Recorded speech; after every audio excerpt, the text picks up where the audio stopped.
Fan service often sounds harmless. In theory, it's democratic storytelling. The audience speaks and the creators listen. Everyone wins, right? I'm not entirely convinced. I don't think stories should be committees. The moment narrative decisions are guided by what makes the audience comfortable rather than what serves the drama, the results usually become safer, flatter, and far less interesting. A good example of this appears in the animated series Static Shock with the character of Richie Foley. Originally, Richie's role in the series worked precisely because he did not have any powers. In the world where the Bang Baby explosion created dozens of superpowered teens, many of whom became villains, Virgil Hawkins stood out because he chose to become a hero, and that choice made Static exceptional. Richie represented something equally important, the ordinary friend who was loyal even when the world turned strange and dangerous. Now, Richie Foley is technically an original creation for the show, but the comics featured a character called Rick Stone, who was a minor supporting character notable for being an early example of a homosexual character that wasn't a stereotype. Presumably, this is part of the reason why Richie had a different surname in the cartoon, just in case any kids read the comics. Although, frankly, the comics were already far more mature than the cartoon was, with frequent use of racial slurs and topics like losing your virginity. But you know how TV executives are, their decisions don't always make a lot of sense in the grand scheme of things. Either way, in the show, Richie Foley was Static's best friend and closest confidant, a role that belonged to Frida in the comics, incidentally. Now, the thing that I find most interesting about him in the early episodes is that he is entirely powerless. He initially takes the guy in a chair role, something that was less common in the early 2000s than it is now, helping Static by putting together rudimentary gadgets that made the most of his powers. Richie also acts as a way of bringing in some social issues. Take the episode Sons of the Fathers, which gives Richie Foley one of the richest character stories in the entire series. It places him in a conflict that no superpower could ever solve. The episode sidelines supervillains to confront something painfully ordinary: Richie's father's racism.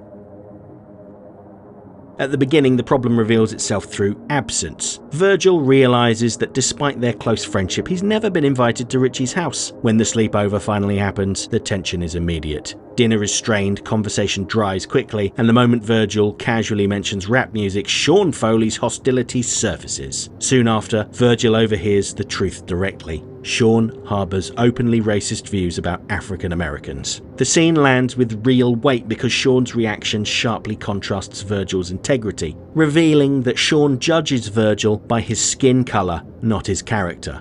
And it's really important to state that Richie is not secretly prejudiced himself. In fact, he is horrified by his father's beliefs, and it's driving a wedge between the two. That may also explain why he spends so much time hanging out with Virgil. That tension is what gives the story its emotional depth. Richie struggles with the fact that the man who raised him is also someone whose worldview he just cannot accept. Ultimately, he decides to run away from home, and this is an attempt to escape a reality that no teenager should have to navigate. What follows blends the show's superhero elements with its social commentary. While Richie struggles with the fallout of his father's racism, the villain Ebon and the Metabreed gang enter the picture, kidnapping Richie after discovering his connection to Static. Yet even here the episode keeps its focus on character. Richie refuses to betray Virgil's identity, cleverly using his shock box to transmit clues about his location instead. Courage, loyalty, and quick thinking. These are qualities that define heroism in the series, and they are displayed by someone who has no powers at all, and I think that's a very powerful message. The emotional climax arrives as both Sean and Virgil's father Robert search for Richie. Robert challenges Sean's assumptions directly, forcing him to recognize the damage his prejudice has caused. When the villains are defeated and Richie is finally safe, Sean breaks down and apologizes to his son. The reconciliation is not presented as a magical cure for racism, but it does show the possibility that people can change when confronted with the consequences of their beliefs. This is one of the better episodes of Static Shock because it talks about a real-world issue and may get some viewers to reconsider their own beliefs.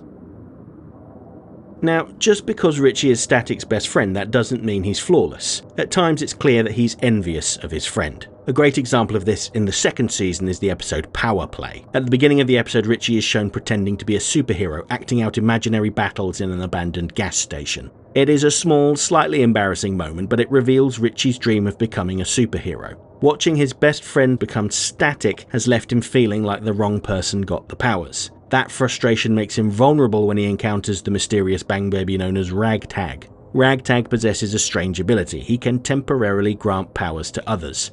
Following a brief encounter, Richie gains force field powers, saves lives, earns praise, and even adopts a superhero name, Push. But the powers don't last. When the abilities fade, Richie returns to Ragtag and learns the truth. Ragtag can restore the powers, but only if Richie agrees to keep their arrangement secret. Desperate to hold on to the feeling of being special, Richie accepts. The more power he wants, however, the higher the price becomes. Ragtag soon demands that Richie assists in robberies alongside 2 other teens he has empowered. This is where the episode's allegory becomes clear. Ragtag is not some sort of mentor, he's more like a drug dealer. He distributes temporary powers in controlled doses, creating dependency in the teenagers who rely on him. Run and Jump, the 2 other boys he has empowered, are already trapped in this cycle, committing crimes in exchange for their next fix of superhuman ability. Richie is nearly pulled into the same pattern, tempted to break the law just to keep feeling powerful. Ultimately, Richie refuses to cross that line. When Ragtag pressures him to help rob a museum, Richie sabotages the plan instead, leading to Static freeing Richie from the arrangement. With Ragtag gone, the borrowed powers disappear for good. By the end of the episode, Richie accepts that he is just an ordinary kid. Richie's decision to reject Ragtag and his willingness to stand up to someone who could give him everything he wanted proves that courage and integrity matter far more than any superpower. These early episodes show Richie's importance to the overall dynamic, without powers.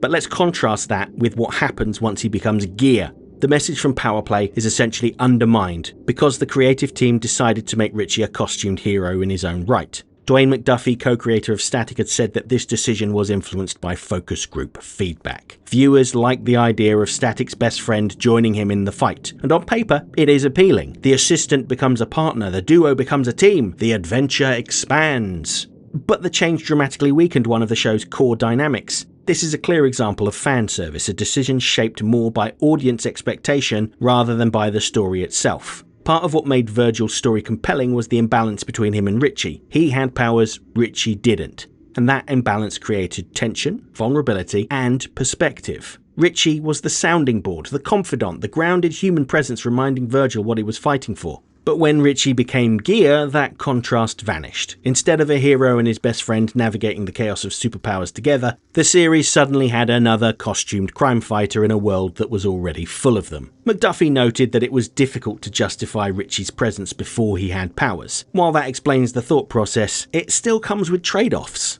Many dangerous situations were effectively halved since 2 heroes could tackle them. If Static got trapped, Gear could intervene, reducing the tension and limiting the drama. Case in point is the imaginatively titled episode Gear, where Richie gets his powers. In that story, Virgil is captured by Ebon because the villain believes that Virgil is Static. Under the old dynamic, that would have created a genuine dilemma. Virgil would have to escape on his own without exposing his secret identity, and there could have been an interesting opportunity for Richie to save the day without powers. But as Gear, Richie uses his newfound super intellect, courtesy of sustained exposure to small amounts of quantum vapor apparently, to rescue Virgil. The dilemma of maintaining Virgil's secret identity is addressed by Gear simply looping footage of Virgil from the security cameras to make it seem like he's still in his cell. What would have been a tense, solitary challenge for Virgil becomes a routine team-up, with danger resolved by Gear rather than Virgil's own ingenuity. That may very well have been the intention, in fact I'm pretty certain it was, but in my opinion it weakens those earlier story strengths. An even clearer example appears in the series' finale, Power Outage. In that episode, scientists release a gas that cures bang babies, stripping powered characters of their abilities. For a while, both Gear and Static lose their powers, raising the possibility that the series might end with Virgil returning to an ordinary life. But that tension is short-lived. After exposure to the last of the quantum vapor gas, both heroes quickly regain their powers, and when the threat of losing them rises again, Richie casually reveals that he has already devised a cure for the cure off-screen. Moments like this reveal a side effect of turning Richie into Gear. The grounded, powerless friend becomes a super genius in armor, a convenient source of technological miracles. Instead of problems forcing the characters to struggle or adapt, they can simply be engineered away. But the bigger problem isn't just that Gear splits the danger or resolves problems too easily. The change also undermines the show's strongest allegories as seen in Power Play. Once Richie becomes Gear, the message of courage and integrity gets swept away. The story that once argued restraint and self-acceptance were virtues now feels like it was simply delaying something that was inevitable.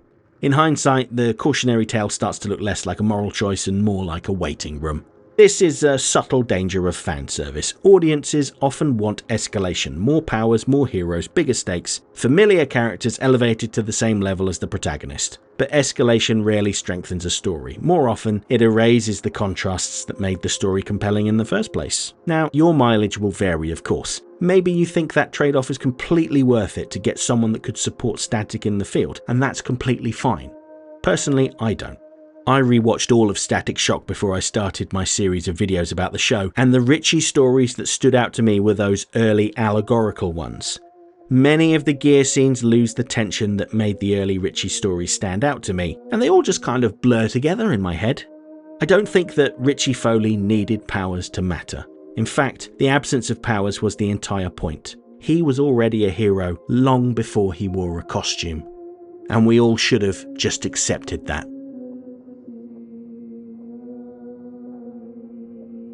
Okay, that's it for this essay. If you enjoyed the video, don't forget to like, share, subscribe, leave a comment, tell all your friends about me. You know how YouTube works. If you really liked the video and feel like tossing a buck or two my way, please consider using the thanks button, because every little helps.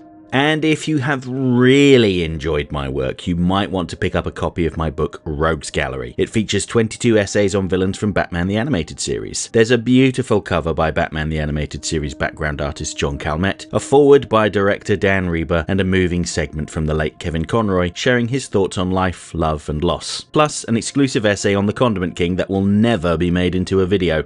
Rogues Gallery is available worldwide on Amazon, both digitally and in softcover. Finally, channel memberships are just $1.99 a month and give you early access to my essays, custom emojis, and your name featured on my members end screen, which has been rolling for a little while now. Huge thanks to everyone who's already part of this. You've helped to make these videos possible. If you want to see your name up here too, join the channel now. And while I have your attention, please consider checking out my other channel, Serum Lake Comics, where I talk about mostly DC comic books.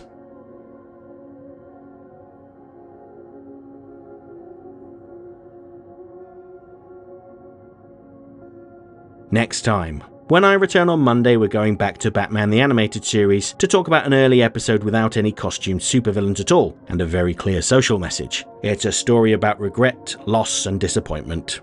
Let's talk about It's Never Too Late. And next Friday, I'll continue my look at the heroes of Beware the Batman. This time we'll be talking about their version of Oracle, Barbara Gordon. Hope to see you then.